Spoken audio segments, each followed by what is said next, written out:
देख मार्कर है उधर ब्लैक। चलिए तो ध्यान दीजिए। नमस्कार साथियों, मैं विकेश पर आप सभी को स्टार्ट सर्विंग क्लास में तहे दिल से स्वागत करता हूं। और आज हम देखने वाले हैं हेपेटाइटिस के बारे में और साथ ही आपका दोस्तों रेबीज के बारे में कि रेबीज कैसे होता है, कुत्ता काटने से होता है कि सियार काटने से होता है कि बिलार काटने से होता है। तो सबसे पहले आप लोग मतलब रेबीज को ना देकर पहले आप हेपेटाइटिस को जानिए। हेपेटाइटिस को 3 नाम से जानते हैं। पहले तो हेपेटाइटिस, फिर बोलचाल की भाषा में आप हिंदी में ज्वाइंटिस मतलब इंग्लिश में ज्वाइंटिस कहते हैं या पीलिया कहते हैं। हम लोग भोजपुरी में बोलते हैं कि पीलिया हो गया है, ठीक है, जिसको ज्वाइंटिस कहा जाए। इसमें होता क्या है तो आंख और त्वचा क्या था जी, पियर हो जाता है। अब पियर होने का रीजन क्या है तो ब्लड में ना बिलीरुबिन नाम का पदार्थ जो है ना जमने लगता है। बिलीरुबिन पदार्थ जो है एकत्रित होने लगता है। एक कंसेप्ट समझिए, जो मल होता है ना, मल का जो दुर्गंध देता है, जो मल स्मेल देता है, वो बिलीबडिन के कारण देता है। नोट करके याद रखिएगा कि बिलीबडिन के कारण जो मल है, ठीक है, जो अवशिष्ट पदार्थ है वो दुर्गंध देता है। और उसका जो कलर आता है, कलर पीला कलर का या कैसा भी कलर, तो वो किसके कारण होता है जी, बिलीरुबिन के कारण। यही जमाव होने लगता है तो इंसान का जो शरीर है ना या त्वचा जो है, जो आंख है, पीला पीला दिखाई देने लगता है। तो समझिए, ध्यान दीजिए। इस रोग में यकृत क्या होता है भाई साहब, बड़ा हो जाता है। लीवर जो है ना थोड़ा डैमेज हो जाती है। आप ये सीधा सीधा बोल सकते हैं, यकृत बड़ा हो जाती है। दूसरी बात, त्वचा और आंख क्या बाजी पीला हो जाए। पीला होने का कारण क्या है कि रक्त में यानी कि ब्लड में, आपके खून में बिलीरुबिन का जी एकत्रित हो जाएगा। बिलीरुबिन पदार्थ जो है एकत्रित करेगा, एकत्रित होने लगेगा, कलेक्ट होने लगेगा। बिलीरुबिन जो है मल का रंग प्रदान करता है, ठीक है, और बिलीबडिन जो है मल का दुर्गंध देता है। जो मल से दुर्गंध आते हैं वो बिलीबडिन के हैं। अब देखिए, हेपेटाइटिस जो है ना कई प्रकार का होता है। हेपेटाइटिस ए होता है, बी होता है, सी होता है, डी होता है, ई होता है, एफ होता है, जी होता है। मतलब हेपेटाइटिस ए से लेकर जी तक। आप किसी को बोलिएगा हिंदी में शुद्ध शब्दों में, अगर नाम ना याद होता बोला जाता है एजी। अब ये जी सुना तो नहीं चाहे हो, सुन रहे हैं आप, जो भी बोलिए। हेपेटाइटिस ए से लेकर कहाँ तक जी तक, ठीक है, A B C D E F G. अब देखिए साहब है क्या कि इसका लक्षण क्या है। एक और बात, हेपेटाइटिस ठीक होने में यानी जॉन्डिस ठीक होने में लगभग कितना दिन लग सकता है, 4 सप्ताह। कितना जी, 4 वीक, 4 वीक सप्ताह लगेगा। मतलब 28 दिन से आप महीना दिन आप लगभग मान सकते हैं।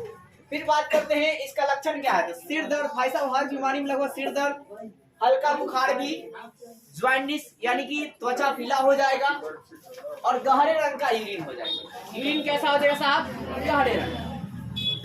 नियंत्रण के लिए क्या करेंगे, यकृत को आराम देंगे। मतलब भाई ना भोजन जल्दी जल्दी नहीं खाएंगे। अभी मतलब आपने क्या कर लिया, चावल खा लिया, फिर 2 घंटा रोटी खा लिए, फिर सेव खा लिए, फिर अनार खा लिए। अब जल्दी जल्दी खाना नहीं खाएंगे। ये भी मशीन है भाई, इस मशीन को भी थोड़ा आराम करने दीजिए, ठीक है। कम से कम 4 घंटा के अंतराल होने चाहिए। अगर आपने 2 रोटी ही खा लिया ना तो 4 घंटा बाद ही थोड़ा बहुत चावल आप खाइए, अगर आप चाहते हैं ना बॉडी स्वस्थ रहे। तो खान पान के मतलब कारण ही ना कई सारी बीमारी आपको उत्पन्न हो जाए।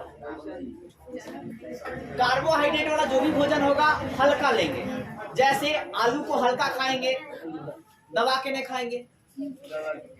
जो चावल होता है, चावल में भी कार्बोहाइड्रेट भरपूर होता है, तो चावल भी एकदम हल्का खाएंगे। रोटी साहब खाएंगे, ठीक है। फिर वसा वाला मतलब दूध वगैरह मत पीजिए, ठीक है। दूध की जगह आप दही पी सकते हैं। प्रोटीन वाला चीज भी ज्यादा नहीं खाएंगे। मतलब बादाम जो होता है ना, बादाम होते हैं ना, वो मुलायम होते हैं, सुन होते हैं, तो बादाम वगैरह भी मना कर देता है डॉक्टर। बादाम वगैरह भी नहीं खाना चाहिए। मसाला का त्याग कर दीजिए साहब, भाई साहब, मतलब पूरा मसालेदार भोजन को नहीं खाइए। कुछ दिन मांस मछली जो है ना वगैरह वगैरह छोड़ छाड़ दीजिए, ठीक है। हरा सब्जियों को ध्यान दीजिए। अब है क्या, इंटरफेरॉन की सुई लगा। अब है रोकथाम। तो हर किसी का रोकथाम लगभग ना है। पहला चीज है स्वच्छता। स्वच्छता मतलब भाई साहब आसपास साफ सुथरा रखिए, साफ सुथरे बर्तन में खाना खाइए, साफ सुथरे बर्तन में पानी को पीजिए, साफ पानी को पीजिए, साफ भोजन को पीजिए। अब है क्या कि पेयजल को आयोनाइज होना चाहिए। मतलब पानी को ना हल्का सुसुम करके पीजिए। देखिए पानी में ऑलरेडी मिनरल्स होते हैं, ठीक है, खनिज लवण होते हैं। जब उनका हीट कीजिएगा ना तो उसमें आयन आ जाएगा, मेटल पर प्लस चार्ज आ जाएगा और नॉन मेटल पर माइनस चार्ज आ जाएगा। तो इसी को बोलते हैं आयोनाइट। क्या बोलते हैं? आयोनाइट, मतलब आयन आ जाना आयोनाइट कहलाता है। ठीक है, अब यहाँ पर है क्या दूसरा, पराबैंगनी किरण को डालिए। अगर ऐसा हीट नहीं कर सकते हैं तो पानी को थोड़ा देर धूपा में रख दीजिए। अब वो पराबैंगनी किरण जब पानी में पड़ेगा ना तो मैक्सिमम बैक्टीरिया को नष्ट कर देगा। मैक्सिमम बैक्टीरिया क्या करेगा जी? नष्ट कर देगा। आपने देखा होगा गंगा के पानियों में मतलब मैक्सिमम जीवाणु जो ऐसे मारे जाते हैं। क्यों मारे जाते हैं? क्योंकि वहां पर सूर्य की रोशनी प्रॉपर पड़ती है। अब जब सूर्य की रोशनी प्रबल पड़ती है तो उसमें कौन किरण है? एक है इंफ्रारेड और एक है अल्ट्रा वायलेट। दोनों एक साथ आ रही है। मतलब जो सूर्य किरण आ रही है भाई साहब, इसमें कई प्रकार की किरण होती है, जिसमें आप एक जानते हैं पराबैंगनी किरण। इसे पराबैंगनी किरण भी होता है, जिसको इंग्लिश में अल्ट्रा वायलेट रे कहते हैं। दूसरा आपका औरत होता है, जो रिमोटों में मारते हैं, लाल कलर का मारते हैं, तो वो सुबह शाम दिखाई देता है। इंफ्रारेड जो बोलते हैं, इसको हिंदी में कहेंगे औरत विकिरण, और जिसके माध्यम से आप पूरा अच्छा से देख पाते हैं। अभी तक सूर्य का रोशनी इसलिए हमको दिख रहा है थोड़ा बहुत, ठीक है, तो इसको बोलते हैं विजिबल रे, दृश्य विकिरण। और इस दृश्य विकिरण का पता करने वाला सबसे जो पहला साइंटिस्ट था वो सर आइजक न्यूटन जी थे। न्यूटन यूं ही महान नहीं है, समझे? फिजिक्स के पिता यूं ही नहीं कहला है। एक वो चीज खोज के नहीं, बहुतों सारे चीज को उन्होंने खोजा। इसके बाद है क्या भाई साहब? हेपेटाइटिस ए होगा, हेपेटाइटिस ए का टीका लगाएंगे। हेपेटाइटिस बी होगा तो बी का टीका लगाएंगे। जी होगा तो हेपेटाइटिस सी का टीका लगाएंगे। डॉक्टर से सलाह नहीं लेंगे, उसके बाद ही टीका लगाएंगे। अब देखिए, दूसरे का सुई का इस्तेमाल ना करेंगे। मान लीजिए किसी को हेपेटाइटिस हुआ था और उसको टीका लग गया, ठीक है ना, तो उसी टीका का उपयोग आपको नहीं करना चाहिए। कई लोग को आता है ना कि हमारे तो दवाइयाँ आया है, इसी में से इंजेक्शन हुआ, इसी को भी दे दीजिए, ठीक है। ऐसा कुछ लोग मतलब होता है गाँव में, ठीक है, तो ऐसा नहीं करना चाहिए। उनकी ब्लड सर्कुलेटर ब्लड जो है अलग है और उनकी ब्लड अलग अलग है। तो ब्लड भाई साहब मतलब लेन देन जो है ना, थोड़ा बहुत देखिए। अब इंजेक्शन अंदर गया, फिर आपने उसमें से खींचा, ठीक है, अब उसी इंजेक्शन को ध्यान दीजिए, इसको सीरीज बोलते हैं, देने वाले सीरीज बोलते हैं। अब इसी इंजेक्शन को ना फिर दूसरे आदमी में नहीं दिया जाएगा। जैसे मवेशी में ही ले लीजिए, तो कई डॉक्टर क्या करते हैं अपने फायदे के लिए कि एक बड़ा सा शीशी वाला खरीदते हैं ताकि ज्यादा बेनिफिट हो। वही जो है आपका वैक्सीन क्या करेंगे, इहो गाय को देंगे, इहो गाय को देंगे, और इसी से गाय संक्रमित हो जाती है और गायों को अनेकों बीमारियां उत्पन्न होती है। आप पैसा दे रहे हैं भाई साहब, और जब पैसा दे रहे हैं तो इलाज अच्छे से करवाइए। मतलब जब भी वो उन्होंने मतलब ऐसा करे ना तो बोलिए कि हमको छोटा ही पैकेज चाहिए। अगर एक देना है तो, अगर पूरा बोतल 3-4 इंजेक्शन देना है तब वो आप दीजिए, लेकिन हमको अलग ही इंजेक्शन चाहिए, ठीक है, नहीं तो मतलब वहाँ पर दिक्कत हो जाएगी। और मवेशियों में तो मैंने यहाँ तक भी देखा है कि एक ही सीरीज से लगते हैं 20-25 को घूमने। तो इससे अच्छा भाई साहब 10 रुपये का वो 20 रुपये का है सीरीज मिलती है, वो ये तो फिक्स है कि डॉक्टर आपको बार बार चेंज नहीं करेगा, सिर्फ वो नीडल चेंज कर सकता है, वो नीडल भी नहीं चेंज करते हैं। हम सिर्फ सुनिए, खाली अगर पानी निकालेंगे आप पानी निकाल कर छोड़ देंगे। उनके मतलब दिमाग में है भाई, उनसे पैसा से मतलब है, आपकी मतलब उसको गाय को क्या हो रहा है क्या नहीं रहा उनसे मतलब नहीं है। और यही सब थोड़ा सा लापरवाही कारण बहुत ज्यादा लापरवाही मतलब दिक्कत हो जाती है। तो इन सब चीजों का आप इंजेक्शन लगाते मतलब किसी भी जानवर को लगाते समय चाहे इंसान को लगाते समय पूरी तरह से जरूर ख्याल रखिएगा, क्योंकि थोड़ी सी छोटी सी गलती बहुत बड़ा मतलब आपको दिक्कत पहुंचा सकती है। तो हेपेटाइटिस या जॉइंटिस के बारे में आप फिर से एक बार शॉर्टकट समझिए। हमने आपको यही बताया कि हेपेटाइटिस का सबसे पहली बात है कि हेपेटाइटिस जो है कैसे होता है। तो इसमें इंसान का यकृत क्या होगा, बड़ा हो जाएगा, ठीक है। अब देखिए हेपेटाइटिस की बात करें ना तो ये होता कैसे है, थोड़ा सा अगर आप मैं आपको होम साइंस में लेकर जाऊं तो होम साइंस कहती है क्या कि अगर कोई इंसान खाना खा लेता है और उसे क्या होता है फ्रेश होने का मन है, लेकिन वो फ्रेश होने नहीं जाता है, तो वैसे कंडीशन में क्या होगा कि बिलीवर्डिन का जमाव होना चालू हो जाएगा। बिलीवर्डिन जो है ना, सॉरी बिलीरुबिन का जो ना, बिलीवर्डिन और बिलीरुबिन दोनों का जो जमा स्राव है स्टार्ट होगा। बिलीरुबिन स्राव होगा भाई साहब तो क्या बिलीवर्डिन स्राव होगा तो गैस आएंगे जो कि बांस देगा, और जो बिलीवर्डिन आएगा वो क्या करेगा भाई साहब, रंग बनाएगा, और वही रंग मतलब बहुत ज्यादा स्राव हो जाता है। तो कई दिनों के बाद जो आपका है ना वो आपका मतलब त्वचा जो है पीले पड़ जाते हैं और आंख भी पीले पड़ जाते हैं। और ये आपका जो भी बिलीरुबिन है पूरी तरह से आप मतलब ये इसको तो बाहर आना चाहिए, समझिएगा ध्यान से, बिलीरुबिन बाहर निकलना चाहिए, लेकिन वो क्या हुआ, शरीर में रहने लगा। अब शरीर में रहना है तो वो ब्लड में घुलने लगेगा, और ब्लड में घुलेगा तो इसी कारण त्वचा क्या होगा जी, त्वचा जो है पीला पड़ जाएगा और आंखें भी क्या होगी जी, पीला पड़ जाएगा, जिसे बोलचाल की भाषा में पीलिया या जॉइंटिस के नाम से जाना जाएगा। अब इसको होने का लक्षण क्या होगा? हल्का बुखार होगा, सिर दर्द होगा, ठीक है, जॉइंटिस भी आप बोल सकते हैं। और इसका नियंत्रण कैसे करेंगे? तो हमने बताया क्या, फिर आप कहा क्या कि यकृत को आराम दीजिए, मतलब आप भोजन को भाई साहब रिलैक्स मतलब क्या बोलते हैं, भोजन को रोक के कीजिए, हल्का भोजन लीजिए, हरा सब्जियों पर ध्यान दीजिए और कार्बोहाइड्रेट वाला मतलब चीज भी ज्यादा मत खाइए, प्रोटीन वाला ज्यादा चीज मत खाइए, वसा वाला ज्यादा चीज मत खाइए, ठीक है, दूध सेवन मत कीजिए, दही का सेवन आप कर सकते हैं। फिर यहाँ सलाद का भी सेवन बहुत ज्यादा कर सकते हैं अगर आप जल्दी रिकवर होना चाहते हैं तो। इसके बाद आप रोकथाम के मैंने बताया कि हेपेटाइटिस बी का टीका लगवा सकते हैं, ठीक है। अब आगे देखो साहब, रेबीज की बात करते हैं। तो रेबीज कैसे होता है? रेबीज जो है ना रेब्रो वायरस से होता है। किससे होता है जी?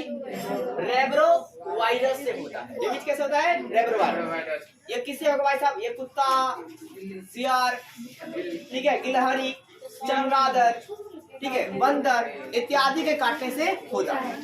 और रेबीज देखिए, हर एक कुत्ता के काटने से आपको रेबीज नहीं हो सकती। जिस कुत्ते को वैक्सीन दिए जाते हैं हर 6 महीना पर तो उनसे रेबीज नहीं होगा। वैसे कुत्ते काटने से रेबीज होता है जिनको ऑलरेडी रेबीज है, समझे, जो इसे मरुआ के चलते हैं। तो नहीं कहा जाता है हम बहुत सताए हुए हैं, हमें और ना सताया कीजिए, नहीं तो हम आपको सता देंगे। क्योंकि मतलब देखिए, वो जिसको रेबीज ऑलरेडी हो चुका है वो एकदम शांत में रहता है, एकदम मूड़ी गाड़ के चलता है, भाई उसे मतलब परेशान मत कीजिए। अब लोग लगते हैं उसको लाठी से मारने, अरे वो शांत तो जा रहा है भाई, जाने दीजिए उसको, ठीक है। अब उसको मारने लगते हैं तो होता है यही क्या कि वही जब परेशान कीजिएगा तो वो बाहर अटैक जरूर करेगा अपना सुरक्षा के लिए। अब वो अटैक करते हैं तो किन्हीं को लपेट लेते हैं। अब किन्हीं को लपेट लेंगे तो देखिए कितनी बड़ी समस्या हो जाएगी कि उस इंसान को रेबीज हो जाएगा। और रेबीज होने का लक्षण क्या है वैसा? सिर दर्द, हल्का बुखार, गर्दन कुत्ता झुका के चल रहा था, ये भी गर्दन झुकाकर चलेंगे और पानी से इनको डर लगेगा। और जिनको पानी से डर लगता है इस बीमारी को कहते हैं हाइड्रोफोबिया।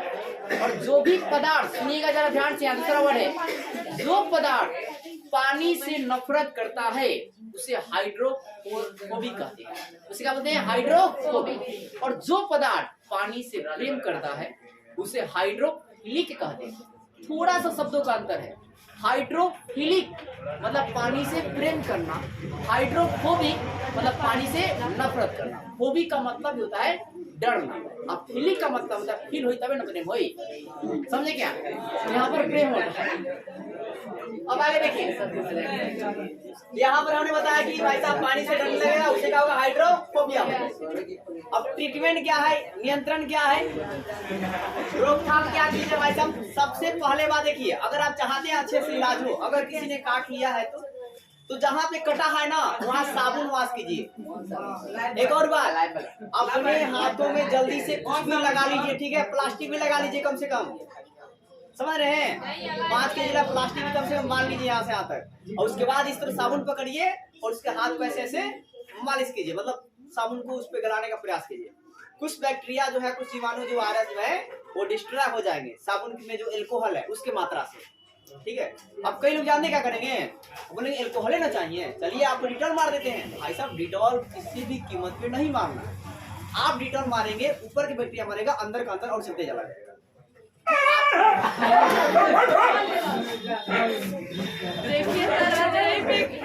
वहाँ पे डिटॉल जैसा चलिए चलो ध्यान दीजिए। भाई साहब देखो रेबीज से काट लिया था, नहीं काटा है, काटा है क्या चलू? नहीं काटा है, चलिए ठीक है जी। चलिए ध्यान दीजिए। तो हमने बताया कि नियंत्रण कैसे कीजिएगा। भाई साहब कुत्ते से सावधान, आप देख रहे हो रेबीज ही है। सुनिए तो कटे स्थान में क्या करेंगे? कोई भी लाइव बॉय साबुन या कोई भी साबुन से ना उसे वॉश करेंगे और वॉश करने के बाद किसी कपड़ा से, सुनिए, किसी कपड़ा से उसे पोंछ देंगे। अब पोंछने के बाद कपड़ा को फिर धो के घर ना यूज करेंगे, उस कपड़े को डस्टबिन में डाल देंगे, समझा कीजिए। उसके बाद 2 को वैक्सीन लगेगा। एक वैक्सीन, पहले वैक्सीन का नाम होगा मतलब ऐसे का एंटी सीरम वैक्सीन का नाम होगा एंटी रेबीज सिरप, मतलब एंटी रेबीज, मतलब रेबीज को रोक सके उसे बोलेंगे एंटी रेबीज।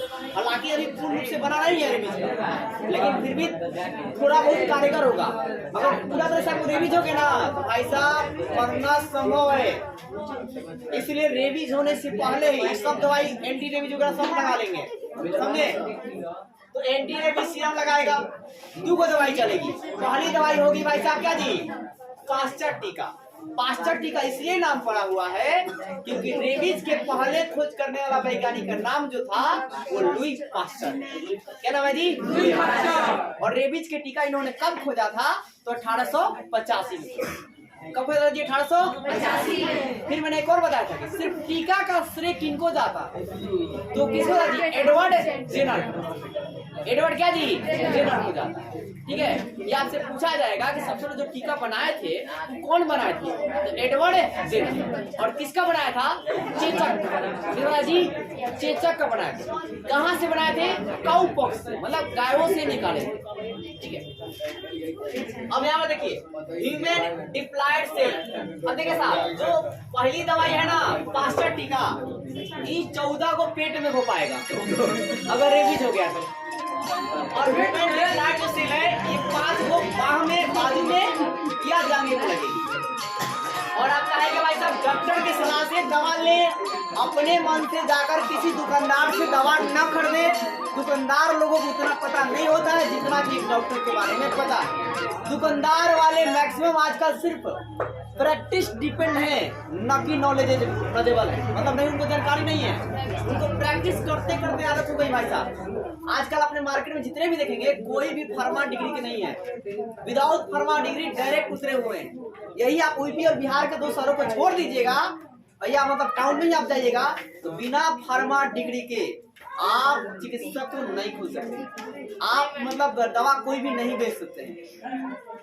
आप एमपी में ही चले जाइएगा तो डी फार्मा की डिग्री कम से कम होनी चाहिए आपको दवा सिर्फ बेचने के लिए, समझे।